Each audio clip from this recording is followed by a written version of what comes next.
ก็ยังปอกหน่อแขมเนาะแม่เนาะมาเอานั่นมาหลีพี่อ่ะโดยมาเบิ่งอันเขาแข่งสร้างลงให้เด็กน้อยฮะอันนี้ได้ได้สีในกลางเงาดอกมาแล้วก็ได้ปอต้นเผาจนว่าได้ตอกอันนั้นไม้นี่ขึ้นไปเอา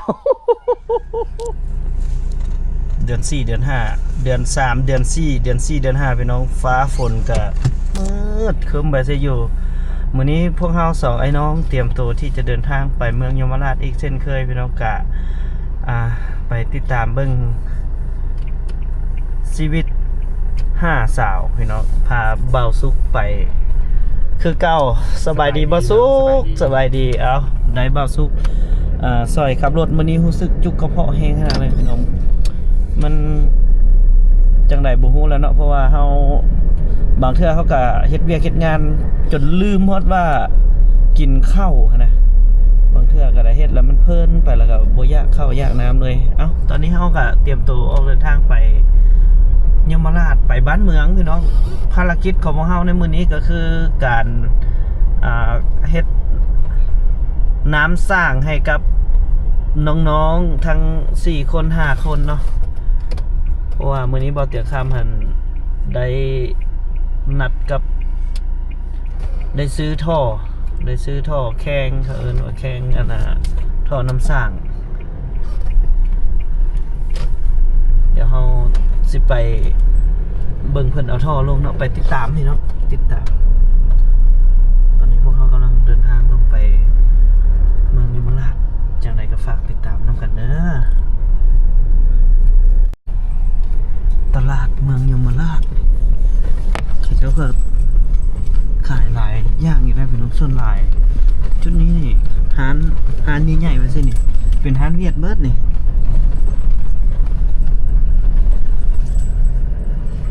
หลังจากแล้วกุดแล้วเตะเขาเจ้าก็กลับมาค้าขายคือเก่า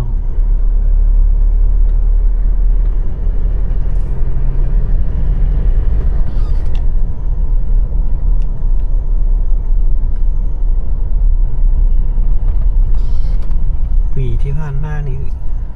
ขวดนี้น้ำขึ้นจนเพียงเลยนี่ขวดน้ำกระถางเมืองยมราชเนี่ยก็เป็นอีกเมืองหนึ่งที่ว่ามีธรรมชาติสวยงามเนาะโดยเฉพาะแม่นภูเขาภูหินปูนหรือภาษาบ้านเฮาเอิ้นผาพี่น้องผา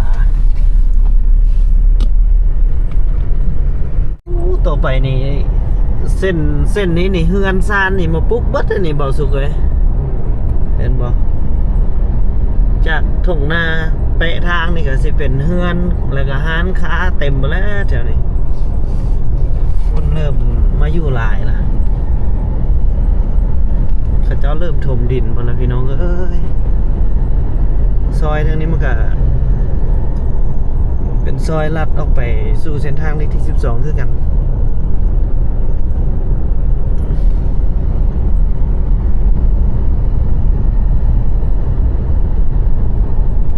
ตอนหน้านี่แหละ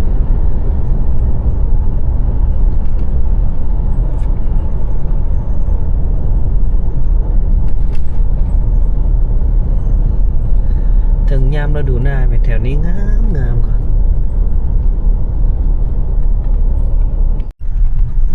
บ้านเมืองถึงแล้วเบิ่งบรรยากาศนี่พี่น้องมาในช่วงยามแรงๆนี่ก็ได้บรรยากาศแต่ว่าอยากให้ได้บรรยากาศงามๆเลยมันต้องมาในช่วงยามฝนแถวนี้นี่ธรรมชาติมันสีเขียวเต็มไปหมดเลยนะเขียวงามเลยแหละแต่เส้นทางมันอยากเปื้อนถ้าเป็นฤดูฝน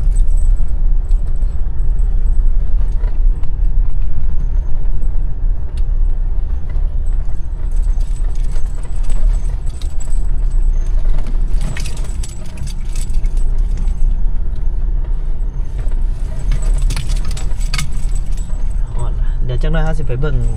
เขาเจ้าเอาท่อลงน้ำสร้างเฮ็ดวันนี้มาเฮ็ดน้ำสร้างแบบน้ำสะอาดให้กับชาวบ้านนี่เลย ลงลุ่มก็ได้ลงจอดทงนาเลยมาเบิ่งเขาเจ้าเอาท่อลง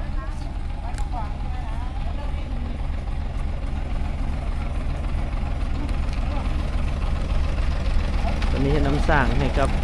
เล็กน้อยแล้วเอาท่อลงให้เพิ่นหลายเติบละ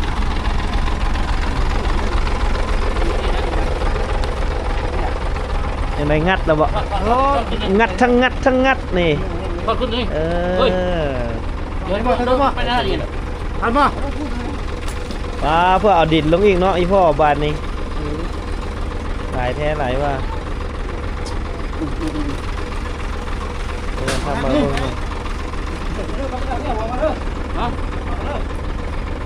เสียงมันนอนนึงก็ได้นั่นเช้ามันคือช่อยแล้วจังดักนี่ลงขึ้นเงิน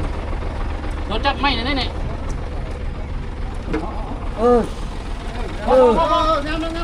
พอได้เอ้ยปงเลย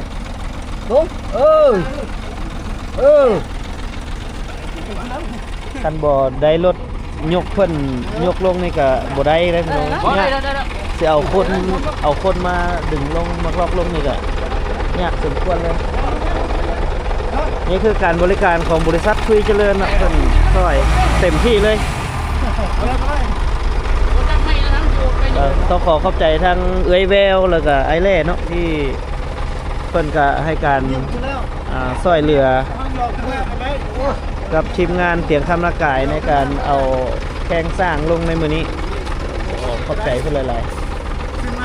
มาหญ้าสูงขึ้นมาชุดเขาถ้าทมดินชุดเขา ปกอะไรนะเนาะ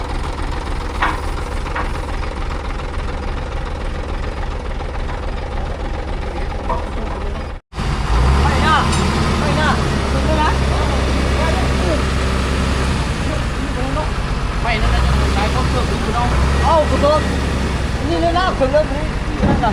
ผมอยากเนี้ย แล้วคุณนั่นนะครับนอกมันอีกว่าที่เขากับ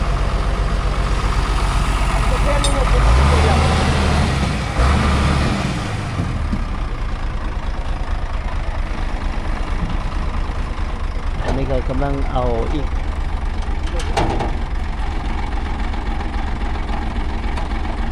โอ้ลงเป็นคู่เลยวะคักแกะ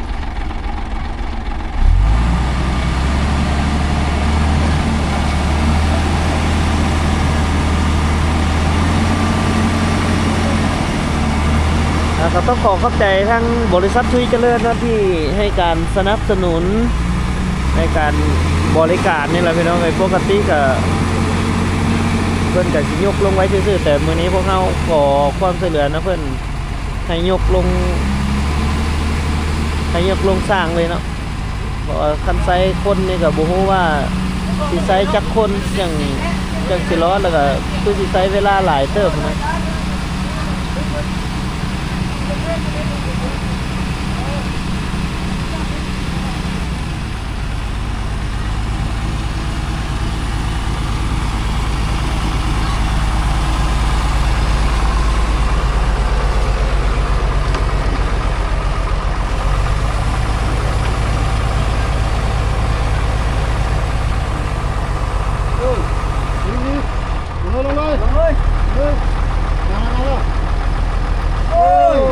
งามคักคนเนาะ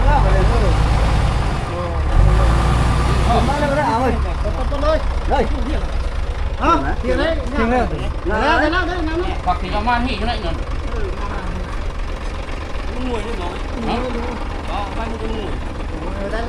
เราขึ้นมานะ ไม่ช่างนะแพง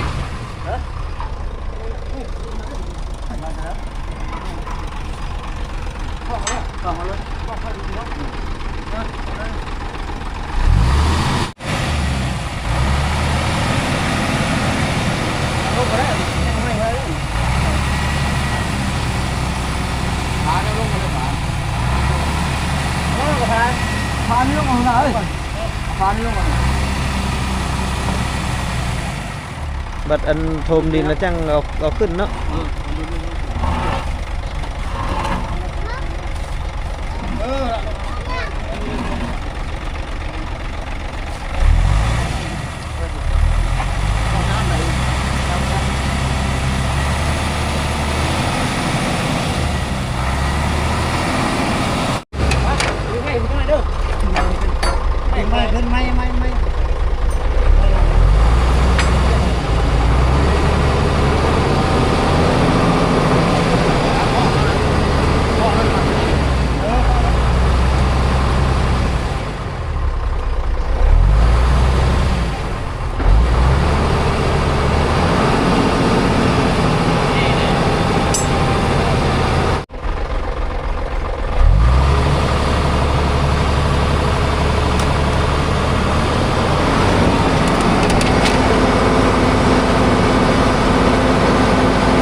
ซอยกัน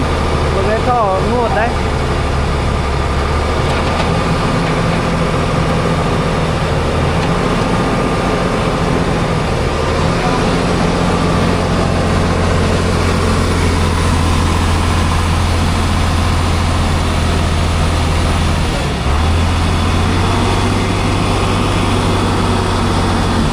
สำเร็จเรียบร้อยพี่น้องบัดนี้ก็ยังแต่เอ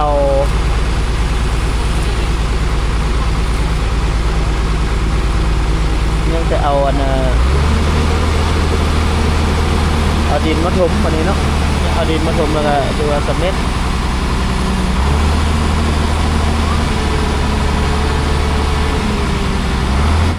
เอาขอบใจละลายขอบใจทั้งบริษัทคุยเจริญเด้อด้วยสังคมไปพร้อมๆกับบ่จะทำละไก่กับผู้ใดที่อยากได้ท่ออยากได้ดินบล็อกพี่น้องก็ติดต่อกันได้เลยบริษัทคุยเจริญเป็นบริการถึงที่เนาะบอกว่าจะไกลจัดเลยเต็มที่ได้ท่อน้ำคักเลยเดี๋ยวบัดนี้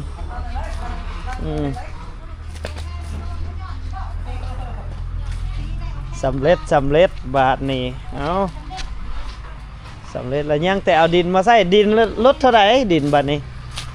รถเป็น300,000ไปนะครับมันนิ่มคนนี้แล้วจะแถวใกล้นี่โอ้แต่ก็สั่งได้อยู่มันบ่สั่งได้ยุคแถวทางแหวนนี่นะแถวนี้นะ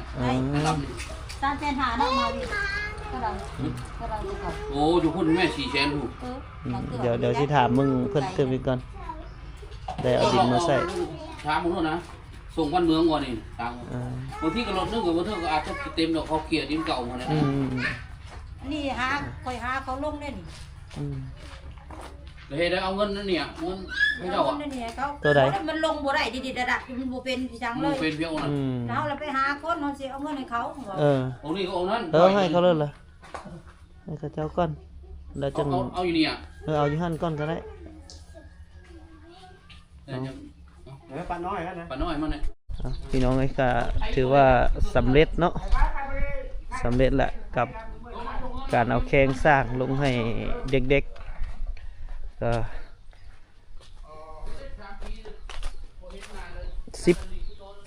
14 แข้งเอาลงก็เลิกสมควรอยู่เลยเนาะน้ำก็หลายเลยยังแต่ดินถมบัดนี้ก็ในเมื่อแข้งสร้างได้สำนี้แล้วก็จะได้เอาดินมาถมเนาะเพราะว่าถ้าบ่คือดินอันนี้นี่เอาถมบ่ได้แล้วล่ะมันบ่พอเนาะต้องได้สร้างมาอีกจากรถนึงก็เดี๋ยวเราสิมาสร้างไปสร้างเบิ่งว่ารถนึงมันถึกเท่าใดขึ้นไปหาเด็กๆกันขึ้นมาหาเด็กๆก่อนให้ได้บ่ได้ลงไปติดตามเลยบ่นี่ฮะบ่ลงไปอยู่บ่โอ้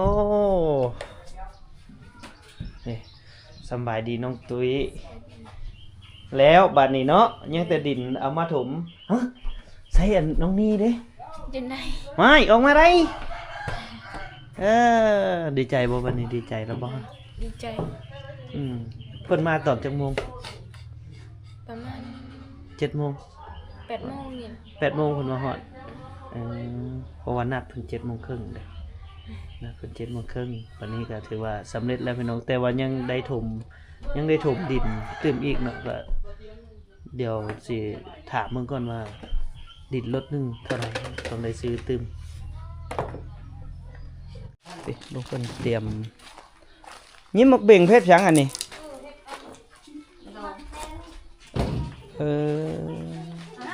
ร้านใต้อยู่เยอะไปละครูช่วยนะค่ะ10,000 ตัวนี้100,000ช่วยลงปีนึงเพิ่นว่าถามบังหมู่ก่อนบังเทื่อสิเข้ามาตอนนี้ว่ะเดี๋ยวรถให้มันบ่ดินให้มันบ่แล้วแต่เอาตามเพิ่นสะดวกนั่นแหละเขาว่า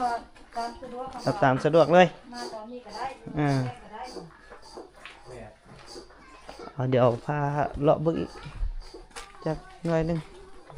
บ้านเมืองเดี๋ยวพาไปหาครอบครัวบ่เปิ้นอีกก่อนเตยใส่ว่าไปขุดจิโร่ฮะขุดละได้ละจิโร่น่ะอยู่เฉยอยู่เงินได้จักโตฮะลายฮะจักโต2 โต3 4 10 โต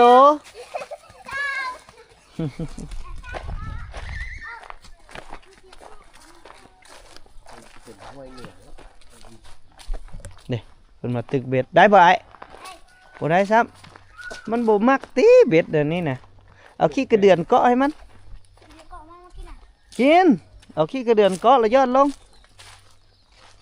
ก็มีขายเนาะ เกี่ยวกับเป็ดมาลอย มันกินขี้เป็ดโอ้เบิ่งย่างไปเบิ่งดูแขมเอ้ามีแขมอยู่เสยบาดนี่หน่อแขมมันหน่อแขมรสชาติมันสีส้มๆเนาะแกงใส่กระดูกหมูเนาะแม่เนาะแกงใส่กระดูกหมูนี่แซ่บแห้งไปเอาชื่อเสยแม่นี่ ไม่เท่านะไผ่ละเปล่าไม่เท่าไกลไปเสียแล้ว ไม่ถ้าอันลูกไผ่ไปเอา ลูกไผ่ไปเอา มาแล้วไม่เท่าแล้วปอก มาปอก แล้วแกงกินน้ำเดียว กินเดียวไม่เท่าไปใช้ไม่ได้แล้ว อยู่เพื่อนกับซอย หนึ่งเขายังมีได้แล้ว กับเด้สักกันยังปอกหน่อแขมเนาะแม่เนาะ มาเอางานมาหลีพี่อ่ะ โดยมาเบิ่งอัน แข่งสาว แข่งสร้างลงให้เด็กน้อย เอาลงแล้ว แล้วนั่นยังแต่เอาดินมาถมให้เขาบัดนี้ถมเพียงแล้วก็แล้วบัดนี้ อะไรจะแข่งไง 10 ไปแข่งเลิกอยู่เด้มันก็ โอ้ยชิบแล้วค่ะน้ำมีเลยน้ำ น้ำจะมีหลายก็ตอนเอาแข้งลงก็จนได้ดูดขึ้นพุ่นละ โอ้ น้ำสึกหลายอยู่ก็คือสิกุ้มอยู่ กลุ่มเลยลูกผมไม่เท่าหัวนี่บดกลุ่มได้เดินหาหรือมดได้ จักเม็ดน้ำสร้างเจ้าแม่ มัน6 เม็ด6 เม็ด6 เม็ดเถอะมันบดมันอยู่บนนั้นแห้ง มันแห้งเนาะเลย แห้งได้ของเขาดึงหน่อย ของเขานะพันโบแห้งก็ขั้นตอนบควัดเสือแห้งก็แนวดินถมเป็น 3-4 เม็ดล่ะ มันนำหลายลบหลายนั่นแล้ว มัน 2-3 ปีแต่แม่เขาเสียพูเขาก็บ่ได้ควัดเลยเด้อซะแล้วหาก็ควัดนี่หาก็มาควัดให้นี่ก็เอาแข้งสร้างลงให้แล้วก็มันก็บ่ลงเลยแหละบัดนี้ ลูกแล้วมาเห็ดน้ำช่อยนะน้ำ โดย บ่เห็นเลยแม่บ่มีแม่ เอา พ่อยังเป็นเอาเมียใหม่ลูกของเจ้าลูกจะหาเห็ดกินช่อยเห็ดช่อยทีรัว ซอยเอาบุญนี่ละแม่ แม่นนะลูก เพื่อเขายื้อเขา เขาเหนียวเป็นเช้ากี่ละ ยื้อแล้วก็เขาคุ้มตัวเองแล้วก็ญาติดอกตอนเขายังบ่ทันในหูเฮ็ดหูหานี่ก็ อันเมียก็มา บ่ได้มา บ่เมียอันโอ้ย เมียอ้ายมาเอา ทั้งเมียทั้งผัวมาอยู่นี่ หน่อแขมพี่น้องแซ่บได้แกงใส่กระดูกหมู คักแล้ว ครับมันส้ม แขวบ่มียำนั่นเจ้ากินนี่เจ้า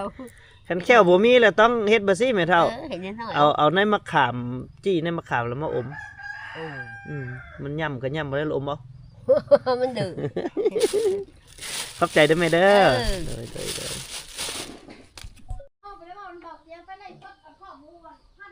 อันเดจ้ะ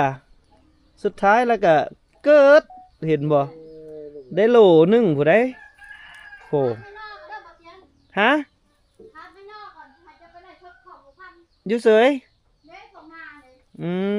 อันนั้นบ่โดยเบิ่ง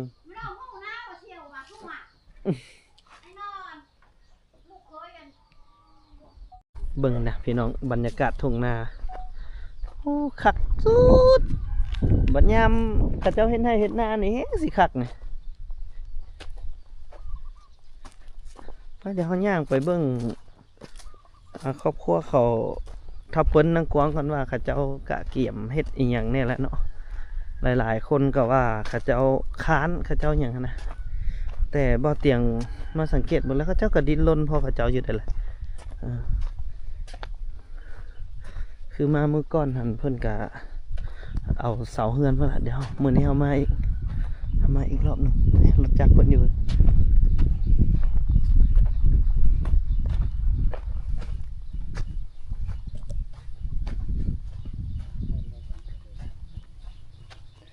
สวัสดียายขอบคุณยายเราใส่เนาะเปิ้น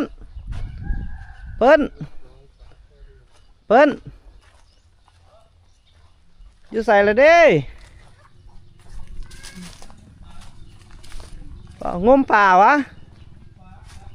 โอ้สะป่าอีกเด้เสาเฮือนเพิ่นป่าโตสะป่าวิถีชีวิตหาอยู่หากินโอ้อันนี้คือบ่ลงไปได้ไหมไปงมทำไมฮะลงทำไมลงงมเพิ่นได้หลายแล้วบ่เพิ่นได้ประมาณโลปลายแล้วโอ้นุ่งเอาปลาดุกน้องเอ้ยเบิ่งเอานี่งมนี่ดุกให้ดุกนาง ว้าโตนี่แหละนะบ่เอาเมียแน่จัก5 คนนี่มาซอยโอ้ยแห่มันก็ได้ซักเครื่องเองล่ะมาแต่ดอกวานนี่หวะดอกทางแบงนี่ดอกมาเครื่องเปื้อนแล้วรอบมื้อนี่จะไปป้าไปดงแล้วครับบ่มีเวลาซักลงลายดอกมีเอาเมียมาจาก4-5 คนนี่ซอยกันผู้หนึ่งซักเครื่องผู้หนึ่งแต่งกินผู้หนึ่งก็นึ่งข้าวผู้หนึ่งไปหากินนั่นให้หาได้ไงเนาะโอ้ยเดี๋ยวให้พ่อเฒ่าแก้วสำเร็จก่อนพ่อให้พ่อเฒ่าแก้วเอาพ่อเฒ่าแก้วสำเร็จก่อนแล้วจังกัน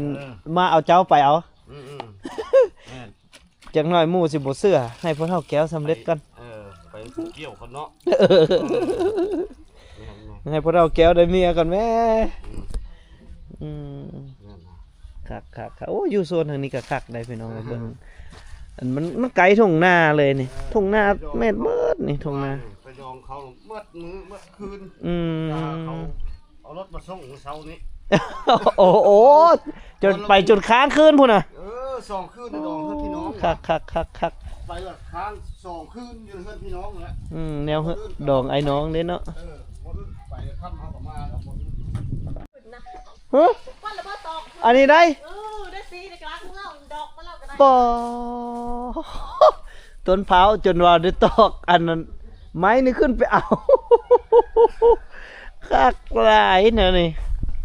เบิ่งดูโมเมนต์ธรรมดาต้นมะพร้าวเอาต้นไผ่เมียไปใส่ละเพิ่นเมียตัวไปใส่